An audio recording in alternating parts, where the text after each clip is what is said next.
Os colaboradores e amigos do Ministério Jimmy Swaggart convidam você a se unir conosco nesta hora de culto e louvor, quando Jimmy Swaggart vai proclamar com ousadia a mensagem do poder de Jesus para mudar vidas.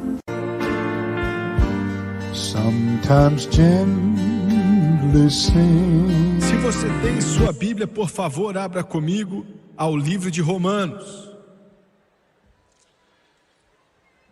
Vou ler do primeiro capítulo, começando no versículo 16 do livro de Romanos, escrito pelo grande apóstolo Paulo, que Jesus tornou grande.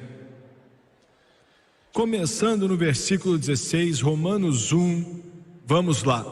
Porque não me envergonho do Evangelho de Cristo, pois é o poder de Deus para a salvação de todo aquele que crê, primeiro do judeu e também do grego. Porque nele se descobre a justiça de Deus de fé em fé, como está escrito, mas o justo viverá pela fé. Porque do céu se manifesta a ira de Deus sobre toda a impiedade e injustiça dos homens que detêm a verdade em injustiça. Porque o que de Deus se pode conhecer, nele se manifesta, porque Deus lhe o manifestou, porque as coisas invisíveis, desde a criação do mundo, tanto ao seu eterno poder, como a sua divindade, se entendem e claramente se veem pelas coisas que estão criadas, para que eles fiquem inexcusáveis. Quero usar como tópico, pregando por alguns minutos hoje, o plano de Deus para o homem. O plano eterno de Deus para o homem eterno. Como pregador do Evangelho, certamente sei que um assunto tão vasto, com uma grandiosidade tremenda, e a pessoa só quer mencionar os pontos principais desse assunto por causa de toda a sua grandeza. Mas oro que enquanto Deus nos ajuda nessa noite, que todos vocês aqui nessa noite, e vocês que me assistem pela TV, que vocês não tenham dúvida alguma a respeito de qual é o plano de Deus para você, quando acabar essa mensagem. Abaixe sua cabeça. Pai, peço pela sua ajuda nessa noite. Eu não posso fazer nada sem o Senhor, eu não sou nada sem o Senhor. E somente o que posso ser de bom, se é que existe algo de bom em mim, é porque vem de ti. Eu peço que o Senhor me ajude a não violentar tua palavra, me ajude a manusear com cuidado, para compartilhar corretamente. Não me unja somente para pregar, Deus, mas unja o pessoal que está aqui hoje e aonde quer que eles estejam para ouvir essa palavra. E eu peço tudo em nome de Jesus, e todos dizem amém e amém. Há algum tempo atrás, uma das grandes pesquisas feitas a respeito dos Estados Unidos, alguém fez uma pesquisa, não sei se foi o Gallup ou uma outra companhia, fizeram várias perguntas, primeiramente para descobrir o que era a maior e mais complicada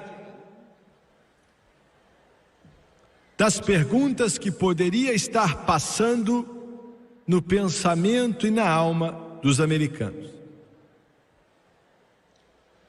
E para o choque deles, a resposta foi a seguinte: muita gente queria saber se existe vida após a morte. Essa era a pergunta deles, mais importante do que qualquer outra. Essa era a pergunta que estava na mente deles, mais do que qualquer outra coisa que foi perguntada. Existe vida após a morte? Há algum tempo atrás, estávamos em Nairobi, no Quênia. Saímos meia-noite, um sábado, para voltar para cá. E os computadores em Nairobi confundiram nossas reservas. Chegamos em Londres e descobrimos que não tínhamos reservas. a companhia British Overseas, que é a nossa companhia aérea, nos colocou em um avião chamado Concorde. Não cobraram nada mais do que tínhamos pagado no princípio para turistas.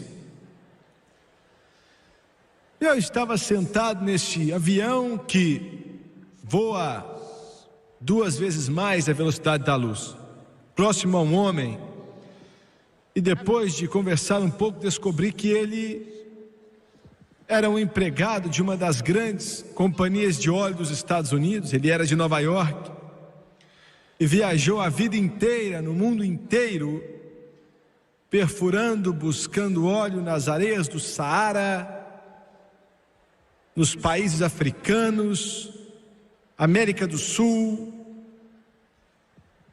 E depois de um tempo, enquanto o avião ia subindo cada vez mais alto, na velocidade supersônica, que o céu quase que ficou negro, ao invés de azul. E eu fiz a pergunta para ele: Senhor, você conhece o Senhor Jesus Cristo como seu Salvador? Você é cristão? E ele já era um homem de idade, o cabelo dele era branco, e me disse que estava para se aposentar e essa poderia ser sua última viagem. Um homem muito bem educado, sabia muito a respeito do seu trabalho e muito valioso para os seus empregados.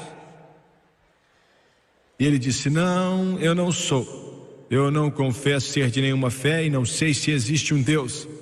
Acho que você pode me chamar de agnóstico. Eu não sei se existe ou não existe. E depois ele me disse assim: eu acho que eu penso mais sobre essa pergunta. Eu acho que estou mais preocupado com o que você me perguntou do que qualquer outra coisa. Noite após noite, deitado em minha cama, ele disse: eu me pergunto, será que existe vida após a morte? Estou ficando velho, já não tenho mais a vitalidade, a juventude, a força de antigamente. O tempo está acabando. Gostaria de pensar que pelo menos tem alguma inteligência. E ele estava acima disso. Eu sei que eu não tenho muito tempo e eu tenho que me perguntar: será que eu tenho mesmo uma alma? Existe mesmo um Deus? Existe mesmo um céu? Existe um inferno? Conversei com ele, mencionei para ele na melhor forma que eu pude, e não pude fazer com que ele tomasse uma decisão conclusiva. E orei tanto para ele ali, eu não pude aguentar, eu comecei a chorar na frente dele. Ele olhou para mim, sem entender muito, mas eu sabia que era Deus, o Espírito Santo falando com esse homem, e eu sabia que Deus tinha feito com aqueles computadores em Nairobi se confundissem, para nos colocar naquele avião, sabia disso. Se Deus me ajudar nessa noite, eu quero que você entenda de uma forma clara o que esse livro quer dizer. Eu quero que você entenda o plano de Deus. Eu oro para que muitos de vocês que me assistem pela televisão, milhares de pessoas, que quando acabar esse programa, você não vai estar confuso ou ter dúvidas a respeito do que é o plano de Deus. Primeiramente, eu quero que você saiba que existe um Deus. É uma declaração simples, mas existe um Deus. Deus não é o chefão lá no céu, Ele não é a superestrela, Ele não é o Papai Noel glorificado, não é o homem lá de cima, Ele é o todo-poderoso e eterno Deus. Aleluia. Não existe um ser humano que tenha um pouco de inteligência ou conhecimento que possa negar com entendimento que tudo isso aqui não aconteceu do nada. Precisa haver uma força criadora, intelectual por trás disso. Nada acontece por acontecer. Nada simplesmente passa a existir. Sempre existe uma força maior que cria. Isso é bom senso. Eu li para você nessa noite você vê, ainda que você possa não ver Deus no natural, você vê as coisas que são feitas, olhando e observando, você tem que notar, tem que chegar à conclusão que algo criou. Gênesis 1:1 diz que no princípio Deus criou os céus e a terra, e eu acredito nisso. Eu não acredito em nenhuma das frases, nem um pouquinho da evolução. Um cristão não pode acreditar na evolução e na criação ao mesmo tempo, é impossível.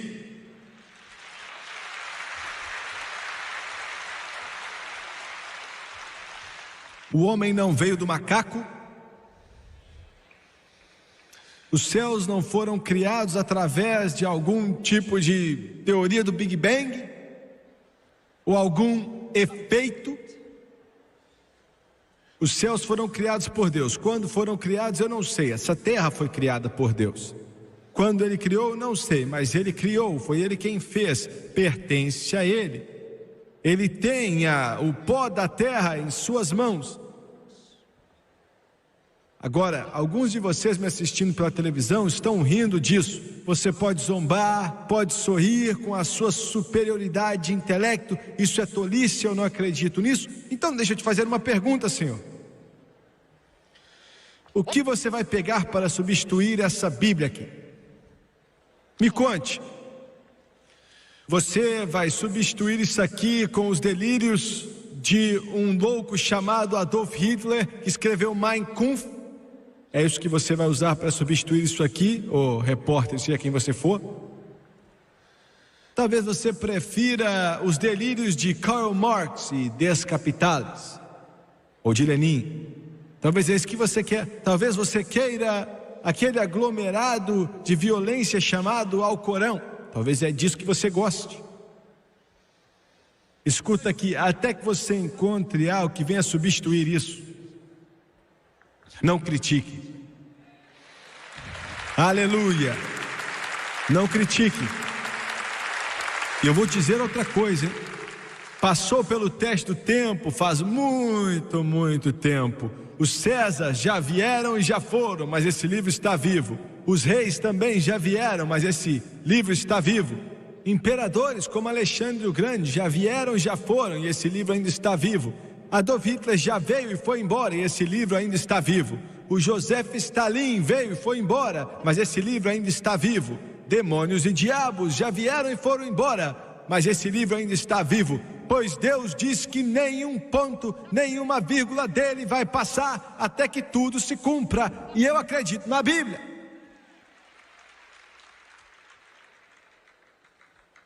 E já basta. Você pode ser tão tolo, tão ridículo, tão absurdo, cheio de maluquice, ou educador, até que você diga: não existe mais lugar para isso em nossas escolas. E você vai produzir uma geração de crianças que não sabem nada senão atitudes socialistas, não têm morais e não sabem o que é certo ou errado, e são criados em uma aura de confusão onde a vida deles está nas trevas simplesmente porque você removeu a Bíblia de nossas escolas.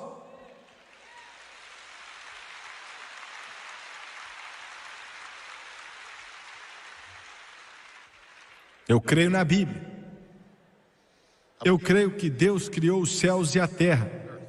Eu não sei quando Ele fez isso. Ele nunca teve pressa, pois sabe para onde Ele vai. Eu creio que Ele é um ser inteligente, que é bom, a personificação é o resumo do bem. Não há sombra de dúvidas ou trevas nele. Eu não sei quando Deus criou este mundo, não tenho a menor ideia. E sei que eu ouvi um pregador outro dia falando que ele fez há 6.000 anos atrás. Isso é tolice. Eu sei que foram milhões de anos atrás, quando criou. Quando Ele criou, e eu acredito na teoria do vácuo entre Gênesis 1:1 e Gênesis 1:2. Diz em Gênesis 1:2 que a terra era sem forma e vazia, trevas cobriam a face do abismo, e Deus nunca criou nada sem forma e vazio e nas trevas. Nunca. Então algo aconteceu ali. E nisso que algo aconteceu ali, assim, há séculos, há milhares de anos atrás, que foi a causa da dor e do sofrimento, que molhou com lágrimas a face de toda a alma e encheu a terra de sangue. E o nome dele é Satanás. Jimmy Swaggart, você crê em meio a essa cultura tão iluminada e sofisticada em um diabo verdadeiro? Alguns de vocês que me assistem pela televisão podem até rir. Eu não acredito naquele tipo que vem com garfo, mas existe um diabo. De onde ele veio? Estranho demais, mas Deus o criou. Mas ele não o criou como o diabo ou Satanás. Ele o criou como o grande arcanjo Lúcifer. Ele o criou bonito, criou ele como se fosse o topo da criação, poderoso, justo e muito puro. Quanto tempo ele viveu nesse estado, debaixo da mão de Deus, eu não sei. A Bíblia diz que ele era o selo da medida. Dizem que ele era tão bonito que não havia comparação com a sua beleza. Seu intelecto era tão brilhante que palavras não podem começar a descrever. Lúcifer. Ele era o chefe dos filhos da manhã, possivelmente começando os grandes corais do céu. Lúcifer. Mas chega uma hora no passado, há íons atrás na eternidade, esse ser superior, esse poderoso arcanjo, possivelmente maior ainda que Miguel ou Gabriel, ele caiu. E o que fez isso acontecer? Quanto tempo demorou para isso acontecer? Ninguém sabe, a Bíblia não diz, mas ele caiu. Quando ele caiu, causou um caos, ele trouxe o pecado, criou o pecado, originou o pecado. Ele é quem trouxe o pecado ao mundo. Ele quem estragou a criação de Deus. E muitos estudiosos da Bíblia sentem que no passado, antes mesmo da criação do homem ser criado, ele estava nessa terra. E a queda dele trouxe as trevas e por isso ficou sem forma e vazia e literalmente cobria essa terra. Se isso está certo ou não, eu não sei. Mas uma queda aconteceu e agora chegamos a um período de tempo que poderia ter coberto milhões de anos, até o ponto no qual nos interessa hoje. Em alguma época no passado, Deus renovou, restaurou, trouxe essa terra de volta à sua glória inicial. Uma terra que era linda, que era muito bela, um mundo que não tinha nenhum tipo de ciclone, tornado ou furacões, um mundo que não tinha espinhos, que não tinha doenças, nem doenças como câncer. Olha, imagina. E nesse paraíso, ele colocou a maior e mais perfeita criação que o Todo-Poderoso Deus já criou, o homem. Agora eu quero que você pense nisso, o homem. Você pode dizer, Jimmy Swaggart, originalmente os homens foram criados mais poderosos do que os anjos, mais fortes do que os anjos. Eu acredito que sim. Quando todos os anjos foram criados originalmente, eles foram criados uma só vez, incontáveis. A Bíblia usa o termo no hebraico Kíliades e Kíliades, e no grego usa o termo miríades e miríades, querendo dizer que são incontáveis. Quando Deus os criou, nós não sabemos, mas Ele os criou todos de uma só vez. Não existe um anjo bebê. Mas quando Deus criou o homem, Ele criou o homem diferente. O homem tem o poder de procriação em seus lombos. Deus só criou um par, um homem e uma mulher. E Adão e Eva, em meio a essa glória, em meio a essa beleza, um mundo que não era sujo pelo pecado, Um mundo que não conhecia revolução das trevas, que não era para conhecer guerras, e era o plano de Deus que o homem, com seu poder de procriação, pudesse trazer filhos para esse mundo na semelhança de Deus. Era o plano de Deus que o homem vivesse livre do pecado, livre das trevas, livre de tudo que o pecado pode causar, em um mundo que não conheceria pobreza, ou ignorância, ou doenças, ou guerras, ou fome, um mundo que não ia precisar de nada. Pense nisso, foi isso que Deus planejou originalmente. Eu quero repetir. Originalmente Deus planejou o mundo e o populou por pessoas criadas na sua imagem, que iam encher essa terra sem conhecer doença, sem conhecer guerra, sem conhecer fome, sem conhecer pobreza e sem conhecer a morte. Escutou bem? Então tá. Mas agora nós temos essa pessoa chamada Lúcifer, esse indivíduo chamado Satanás que aparece, e ele entra no jardim do Éden. Você conhece a história de Gênesis 1 e 2.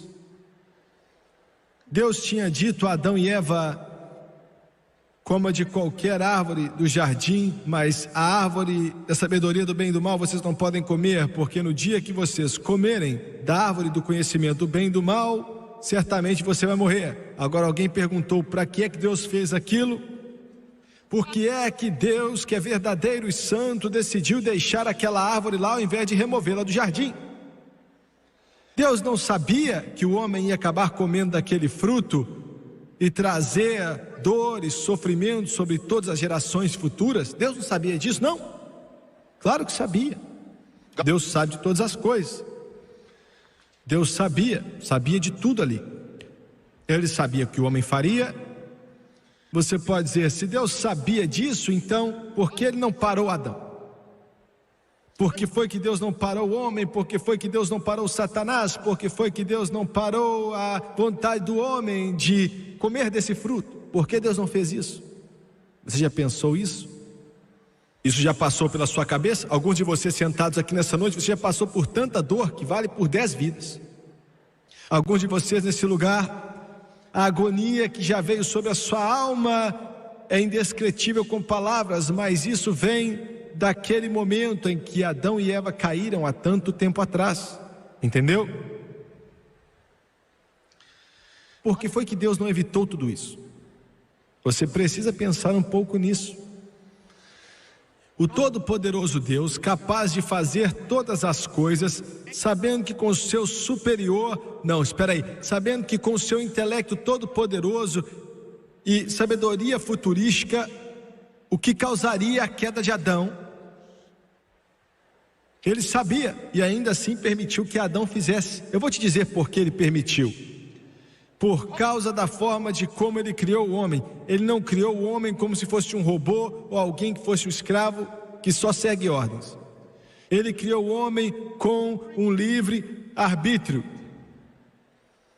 Me escuta aqui. Por que foi que Deus não parou você quando você colocou aquela garrafa de cachaça na sua boca? É ou não é? Por que Deus com o seu poder não vem e toca você bem aqui, e remove todo o ar que passa no seu corpo? Então você ia estar no chão e morrendo em 10 segundos. Por que Ele não fez isso? Por que Deus não para o Brezhnev, o Castro? Por que que Deus não para o Alcomeine possesso pelo demônio? Simplesmente porque quando Deus criou o homem, Ele criou você com uma vontade. Você não é computadorizado como um robô celestial ou com um computador. Você recebe uma vontade e você faz o que você quiser. Você pode amar a Deus ou amaldiçoá-lo. Você pode odiá-lo, desprezá-lo ou aceitá-lo e convidá-lo ao seu coração. Você pode ignorar esse livro ou aceitar essas palavras e esses mandamentos. Você quem escolhe, e é assim que tem que ser. Porque Deus quer pessoas que voluntariamente o amem, voluntariamente o aceitem, voluntariamente digam: sim, eu não posso forçar você a virar cristão, Senhor, não posso forçar você a aceitar Jesus, só posso te dizer a palavra de Deus, e é você quem tem que aceitar através do seu livre-arbítrio, dizer sim para Jesus Cristo. E quando você vem para Ele com o seu livre-arbítrio, Ele move os céus e a terra para salvar sua alma e trazer você para Jesus Cristo.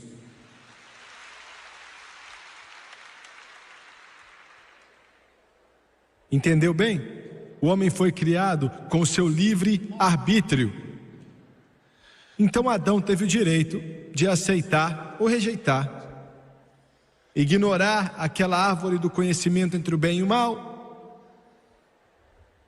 ou fazer o que fez. E ele escolheu.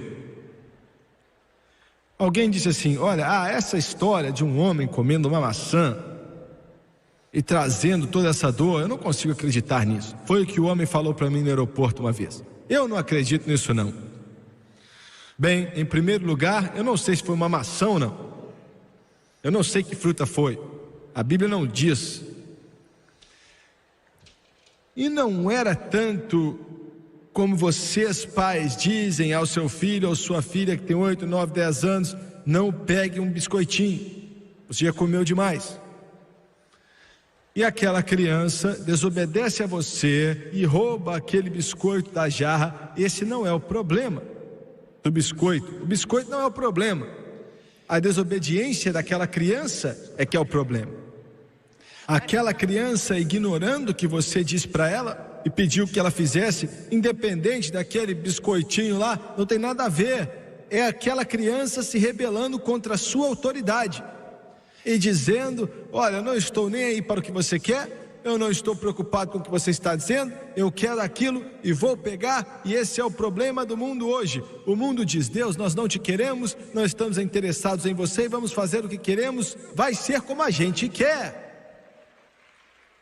Você está me ouvindo? O problema do homem é: eu faço o que eu quiser. Alguns de vocês sentados aqui nessa noite, sua esposa já orou tanto para você, para ser salvo umas 10.000 vezes. Alguns dos adolescentes aqui, seus pais já choraram muito diante de Deus por você, tanto que ficaram sem lágrimas para chorar mais. Mas você decidiu: eu quero seguir o meu caminho. Esse é o problema do homem. Isso é o resumo de todas as coisas. Eu não quero ficar com minha esposa e com meus filhos, eu quero aquela outra mulher lá. Ou eu não quero ficar com meu marido e meus bebês, eu quero aquele outro homem. Não importa o que esses pregadores dizem, eu quero fumar maconha. Eu não estou nem aí para o que os outros dizem, eu vou beber o quanto eu quiser. Ouviu bem? É o que eu vou fazer. Alguns de vocês sentados aqui nessa noite, nesse lugar, sabe, existe essa vontade, esse desejo de fazer o que você quer, queimando como se fosse algo em sua alma. Eu quero fazer, eu não estou nem aí. Esse é o problema, rebelião. Então Adão e Eva se rebelaram, e essa foi a fonte do problema, e eles caíram. Agora, quando eles caíram, foi uma queda tão terrível que palavras não podem nem descrever. Na realidade, o que aconteceu foi o seguinte: escuta com atenção, hein? Deus já não era mais o Pai, o líder, o ser supremo da criação dele, o homem. Agora Satanás passa a ser o Senhor do homem. Veja bem, o que Adão e Eva fizeram foi mudar de Deus. Quando Adão caminhava com Deus no fim da tarde no jardim, ele já não fazia mais isso, agora ele tem medo de Deus. Satanás é o seu senhor e Satanás é um capataz muito cruel. Você tem que ouvir, Senhor, Satanás é um capataz muito cruel. Ele mata, Jesus disse, ele rouba e ele destrói. Eu vi um homem que tinha bebido tanto que estava vomitando para fora da ambulância em Fort Worth, no Texas, com toda a aparelhagem ali atrás, e ele então bateu na pista a 95 milhas por hora, e o médico tentava fazer o coração dele reviver, mas ele estava morto. Dava para cheirar o uísque, dava para cheirar a gasolina e o sangue misturado. Quem o matou? Quem o matou? Quem o matou? Satanás o matou. E todos vocês que estão aqui hoje, Satanás te odeia. Todos vocês me assistindo pela televisão, não importa quem você é, você pode estar contando suas piadinhas toda vez que abre a sua boca, usando palavrões toda vez que sua língua se move. Você pode estar rindo da igreja de Deus e do inferno, mas Satanás ainda te odeia. Ele te odeia. Ele odeia toda a humanidade. Sabe por que ele te odeia? Eu vou te dizer por que ele te odeia, você sendo cristão ou não, você sendo santo ou pecador, você sendo prostituta ou pacífico, não importa, ele te odeia, porque você foi criado na imagem de Deus. Você tem o sopro de Deus em sua alma e você é um ser eterno. E Satanás te odeia. E ele passa a ser o Senhor dessa terra.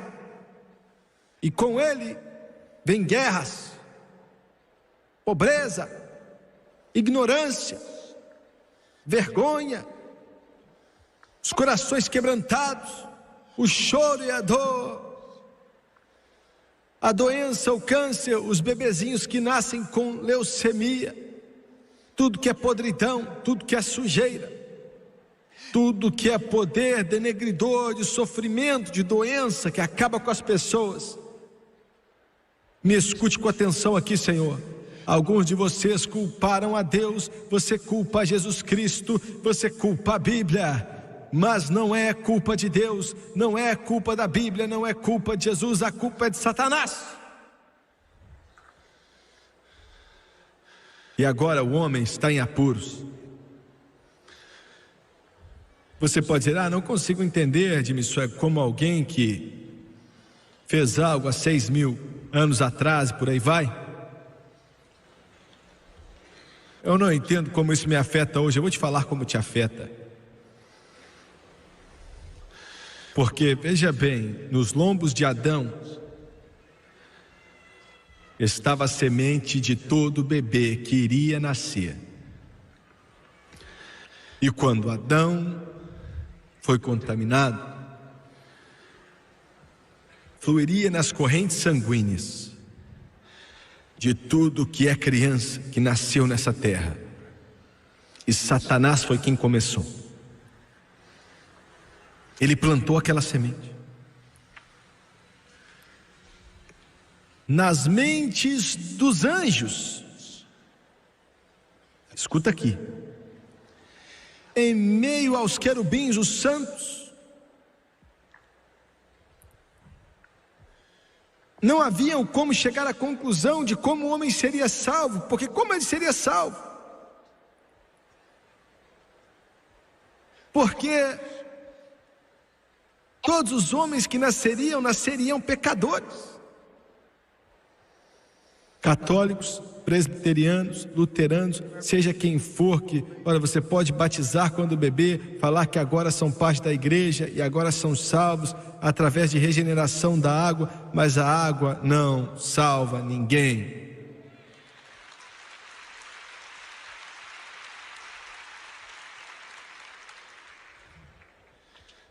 Pode ficar chateado comigo porque eu falei isso, pode ficar.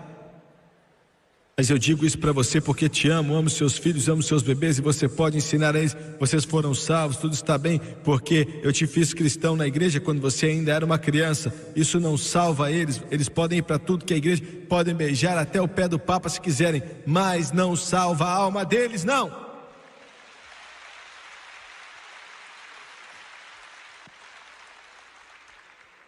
O homem está perdido.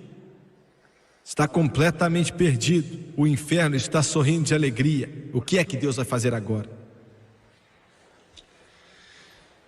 O mundo inteiro chegou à beira de uma catástrofe. Só tinha um homem com o nome de Noé. Deus enterrou essa podridão com água. Era algo tão cheio de pecado, tão sujo. E olha, está chegando perto disso hoje em dia. Escuta aqui, estamos chegando perto disso hoje em dia também. Era algo tão podre que Deus enterrou com água, prometeu que nunca mais faria isso e disse: da próxima vez vou queimar com fogo. Esse mundo inteiro está cheio de sujeiras e podridão, porque todos pecaram e estão destituídos da glória de Deus, viraram as costas para Deus. Depois do dilúvio, Deus olhou para essa terra inteira. Escuta o que eu estou dizendo: para todo esse mundo aonde a humanidade caminhava. E só havia um homem na face dessa terra, vivendo em meio a ímpios idólatras, lá onde Alcomine está agora, no país próximo ao dele, no Iraque. Em uma terra chamada de Ur dos Caldeus, encontrou um homem pelo nome de Abraão. E Abraão, eu já fui visitar seu túmulo outro dia e ele já está morto agora, já fazem quase 4.000 anos. Que eu estive chorando de pé naquele lugar, porque pensei: Deus, o que faríamos se ninguém tivesse vindo?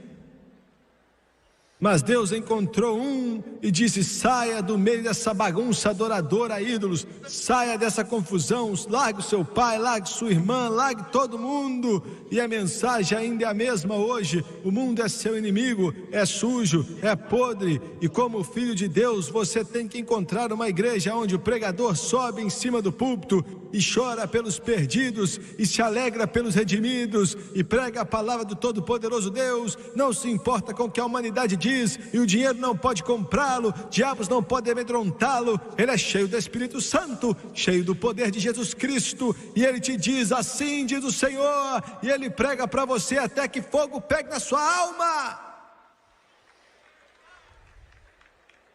Não importa se ele é negro, branco, azul, amarelo ou vermelho.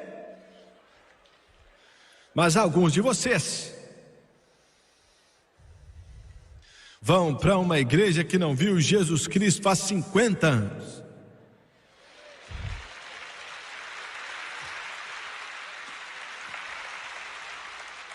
Porque é moda ir para lá. E seus amigos sofisticados vão para lá, independente de beberem até sábado à noite, e jogam água na cara para tentar ensinar uma classe de domingo de manhã. Não faz diferença. Não faz diferença que eles ignoram esse livro, ficam lendo o que diz a revista tal e tal, não acreditam na Bíblia, na palavra de Deus, acham que Jesus não viveu, não é a palavra de Deus. Esses homens são mentirosos, eles são lobos na pele de ovelha. Não importa se ele tem um colarinho ou não, e tem 1 milhão de diplomas. Saia dessa igreja, saia correndo rapidamente daí e encontre uma onde a glória é verdadeira e o poder do Espírito Santo é verdadeiro. Pode ser do lado errado da cidade, mas vai salvar a sua alma, vai te elevar acima das trevas e plantar o seu pé em solo firme, porque Jesus é a sua resposta.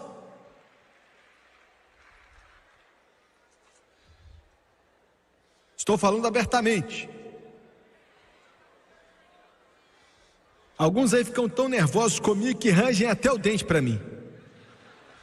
Mas você sabe que eu estou falando a verdade.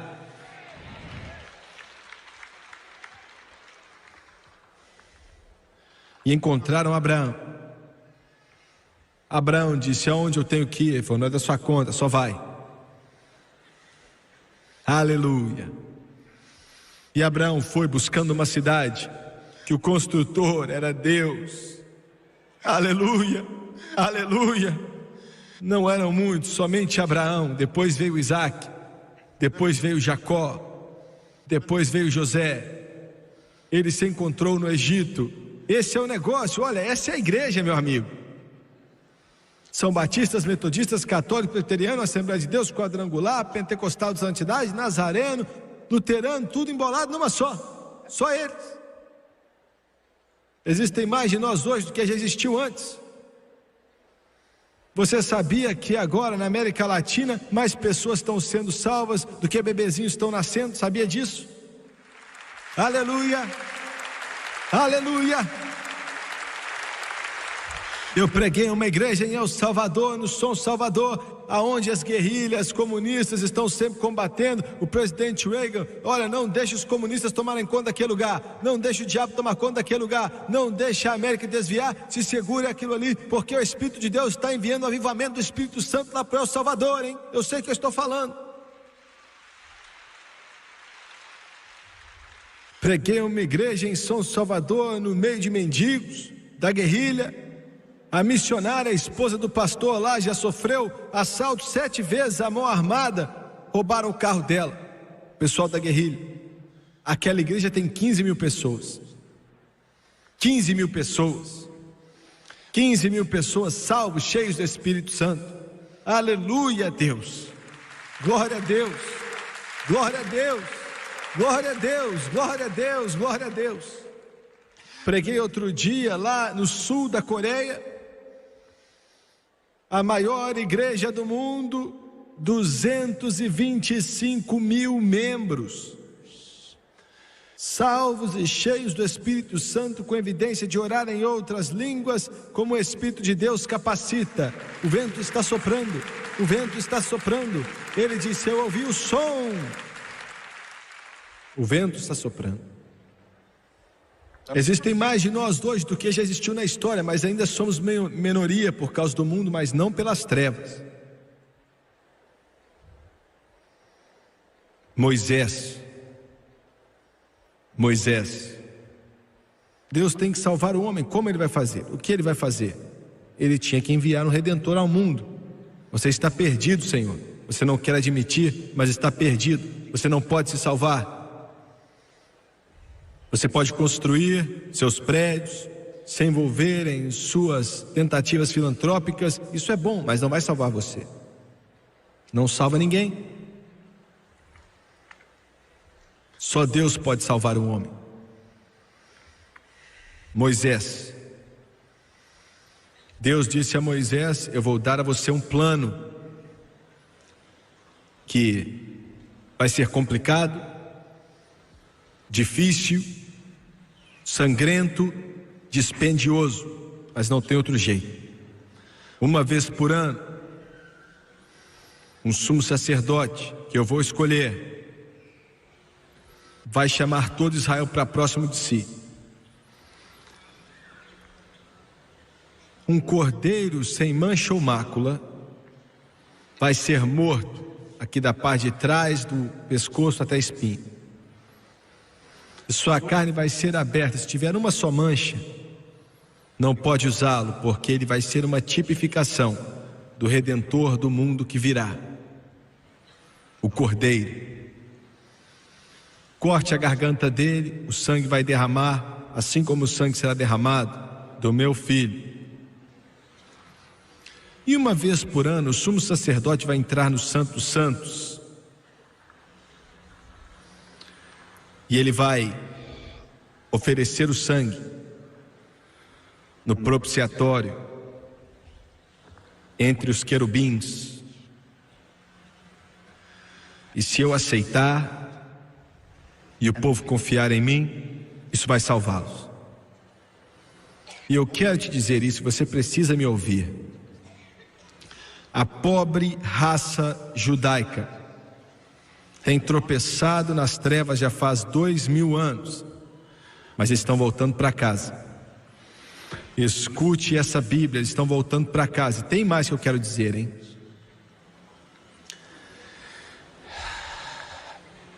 O KKK pode estar contra os judeus, você pode estar contra os judeus, qualquer um pode estar contra os judeus, a União Soviética pode estar contra o povo judeu, o mundo inteiro pode estar contra o povo judeu, mas vão para o céu, eles vão sim. Pode ter certeza.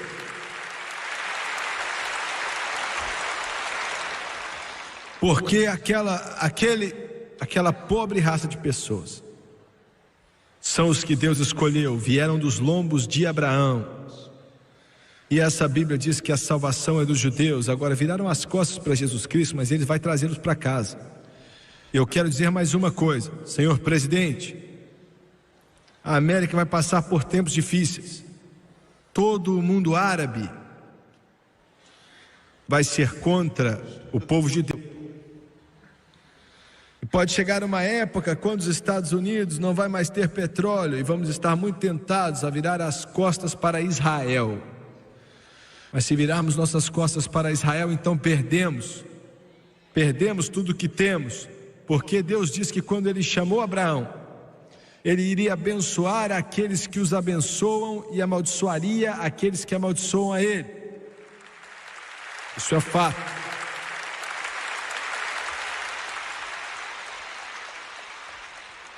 E o mundo inteiro está perdido. A humanidade não pode se salvar.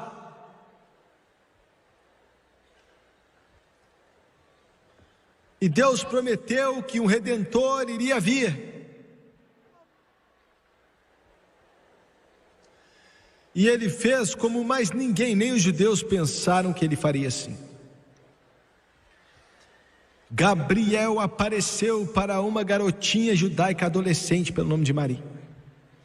Católicos, me escutem, vocês vão gostar disso. Aleluia. E ele disse: você é muito agraciada por Deus.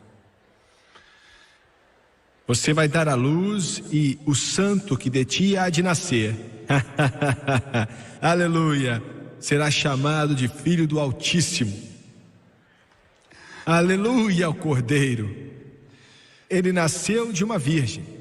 E eu quero que os modernistas entendam isso. É o que a Bíblia aqui diz. E eu quero que o pessoal da revista entenda também. Você pode remover 40% desse livro se quiser, porque você acha que Deus já é passado, mas vocês são tolos.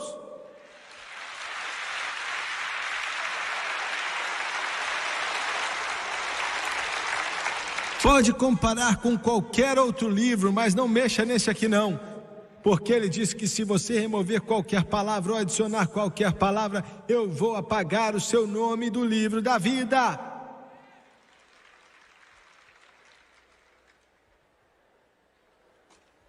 E Jesus nasceu em um estábulo, filho de carpinteiro.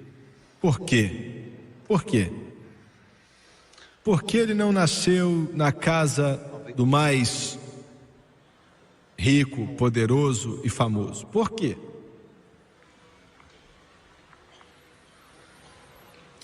Porque Deus é a essência da humildade. Ele é a essência do amor, Ele é amor.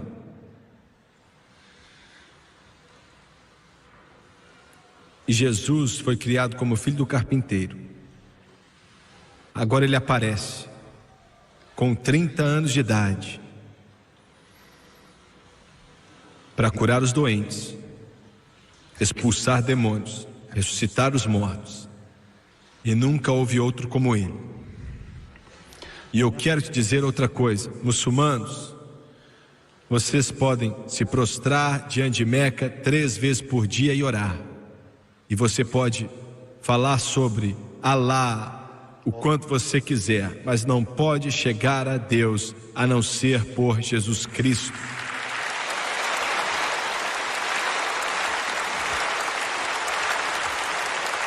Não tem como chegar a Deus pelo Papa, não tem como chegar a Deus através do bispo, do presidente ou do padre. Não tem como chegar a Deus através da humanidade e dinheiro, só pode chegar até Deus através de Jesus Cristo. Agora eu tenho que andar rápido aqui, meu tempo está acabando. Quando Jesus apareceu, Ele apareceu com poder. E Ele fez milagre atrás de milagre. E Ele enfrentou todos os pecados que eu e você enfrentamos, não como Deus, ainda que Ele fosse Deus, nunca deixou de ser Deus, mas Ele enfrentou como um homem, assim como eu e você enfrentamos, mas ainda assim Ele foi cheio do Espírito Santo. E Ele nunca falhou, nunca pecou, nenhuma vez. Quando Ele chegou ao fim da sua vida, Ele disse: Satanás não tem parte nenhuma, lugar nenhum em mim. E Ele disse: nenhum homem toma minha vida de mim, eu a entrego porque quero. Ninguém o matou, Ele se entregou. Agora é aqui que Satanás perde, bem aqui, enquanto termino. Aqui é a parte onde o reino das trevas é dissipado.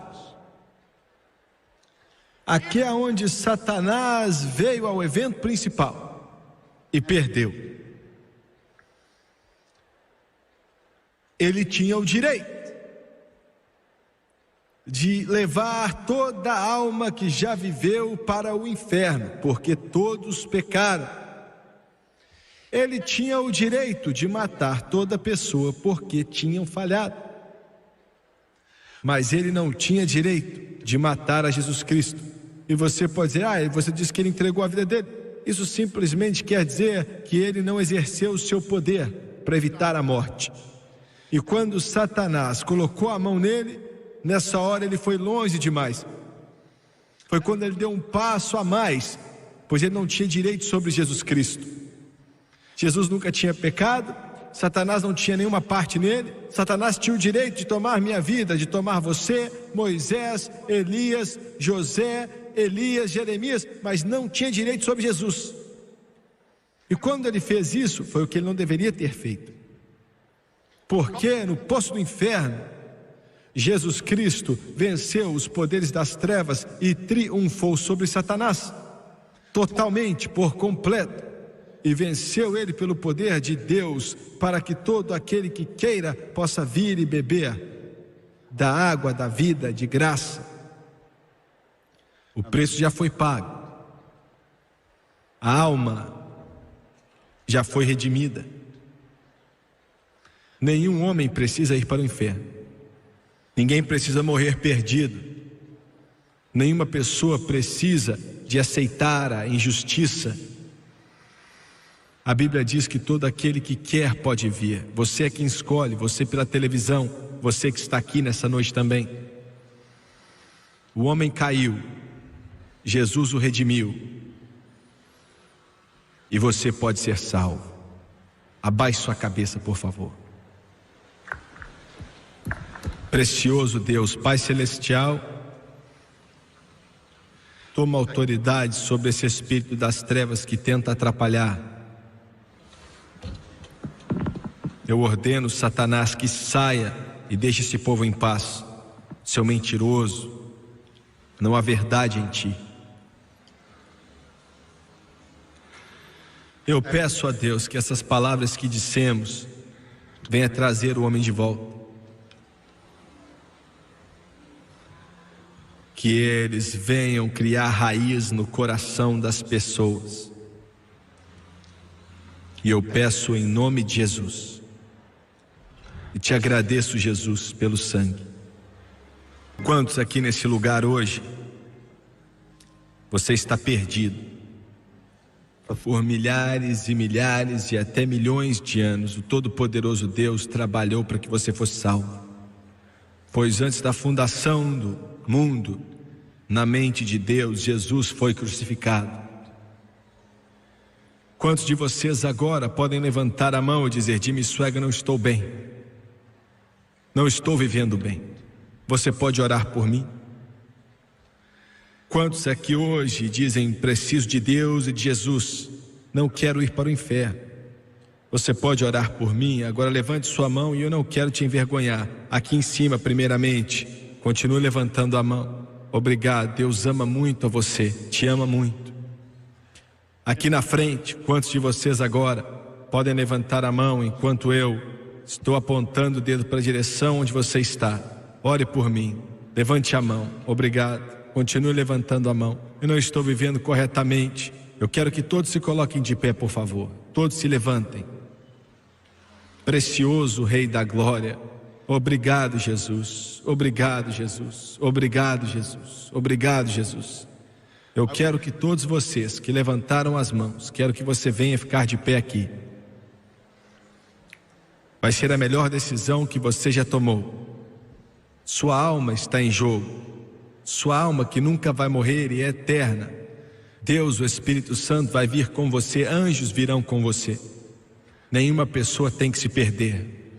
Eles vão cantar mais uma vez: assim como sou, eu venho pedindo a ajuda do teu sangue, ó Cordeiro de Deus, eis-me aqui.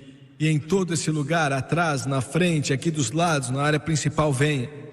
O Espírito de Deus vai se mover, independente do diabo, dos demônios e do inferno. Em nome de Jesus, pessoas serão salvas, vidas serão transformadas, pecados vão ser perdoados, vindo para Jesus. Eu sei.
Eu quero que você olhe para mim, por favor, todos vocês. Quero que vocês olhem para mim.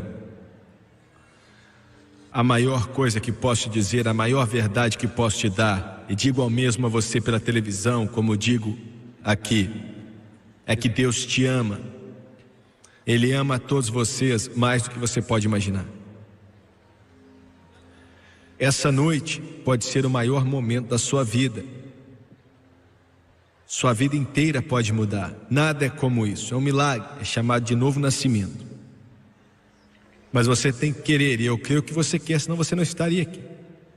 Alguns de vocês de pé aqui podem dizer: irmão Swagger, existem algumas coisas que eu estou fazendo que são erradas, e eu não sei se eu consigo largá-las ou não.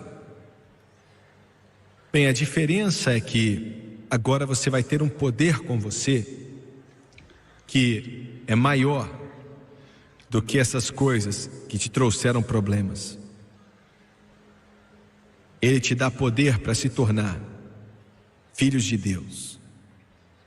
Agora eu vou fazer a oração do arrependimento, e vocês pela televisão vou orar, e quero que vocês orem comigo, e eu quero que vocês acreditem de todo o coração. E se você crer de todo o coração, Deus vai salvar sua alma. Abaixe sua cabeça, por favor, e feche os olhos. Vamos orar.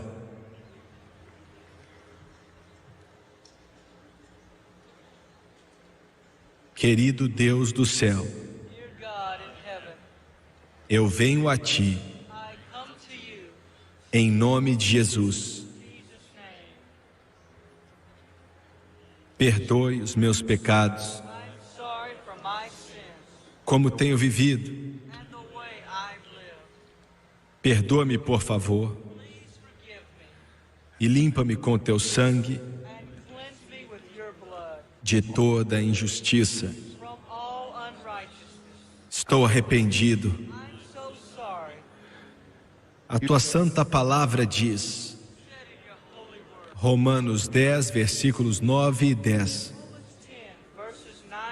se confessarmos com nossa boca o Senhor Jesus e crer de todo o coração que Deus o ressuscitou dentre os mortos, seremos salvos. Nesse momento, com a minha boca, diante do mundo, eu confesso Jesus Cristo. Em meu coração, eu creio que Deus o ressuscitou dentre os mortos. Então agora, eu repito essas palavras em meu coração, que é tão importante. Eu aceito Jesus Cristo como meu Salvador para sempre.